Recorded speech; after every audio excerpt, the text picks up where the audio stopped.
बीरबल ने कैसे किया चीनी को बाली से अलग। एक बार बादशाह अकबर, बीरबल और सभी मंत्रीगण दरबार में बैठे हुए थे। सभा की कार्रवाई चल रही थी। एक एक करके राज्य के लोग अपनी समस्याएं लेकर दरबार में आ रहे थे। इसी बीच वहाँ एक व्यक्ति दरबार में पहुँचा। उसके हाथ में एक मर्तबान था। सभी उस मर्तबान की ओर देख रहे थे। तभी अकबर ने उस व्यक्ति से पूछा, क्या है इस मर्तबान में? उसने कहा, महाराज, इसमें चीनी और रेत का मिश्रण है। अकबर ने फिर पूछा, किस लिए? अब दरबारी ने कहा, गलती माफ़ हो महाराज, लेकिन मैंने बीरबल की बुद्धिमत्ता के कई किस्से सुने हैं। मैं उनकी परीक्षा लेना चाहता हूँ। मैं ये चाहता हूँ कि बीरबल इस रेत में से बिना पानी का इस्तेमाल किए चीनी का एक एक दाना अलग कर दे। अब सभी हैरानी से बीरबल की ओर देखने लगे। अब अकबर ने बीरबल की ओर देखा और कहा, देख लो बीरबल, अब तुम कैसे इस व्यक्ति के सामने अपनी बुद्धिमानी का परिचय दोगे?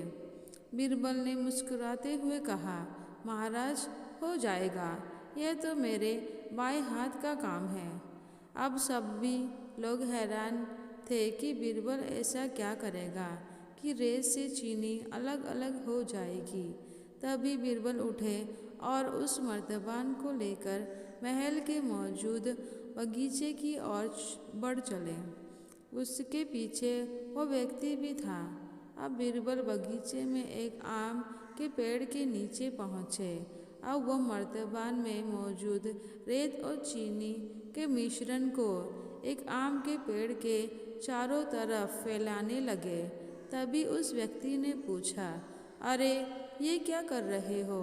इस पर बीरबल ने कहा, ये आपको कल पता चलेगा। इसके बाद दोनों महल में वापस आ गए। अब सभी को कल सुबह का इंतज़ार था। अगली सुबह जब दरबार लगा तो अकबर और सारे मंत्री एक साथ बगीचे में पहुँचे। साथ में बीरबल और रेत व चीनी का मिश्रण लाने वाला व्यक्ति भी था। सभी आम के पेड़ के पास पहुँच गए।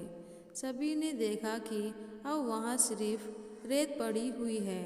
दरअसल रेत में मौजूद चीनी को चींटियों ने निकालकर अपने बिल में इकट्ठा कर लिया था और बची कुछ चीनी को कुछ चींटियाँ उठाकर अपने बिल में ले जा रही थी। इस पर उस व्यक्ति ने पूछा, चीनी कहाँ गई? तो बीरबल ने कहा, रेत से चीनी अलग हो गई है। सभी जोर जोर से हंसने लगे।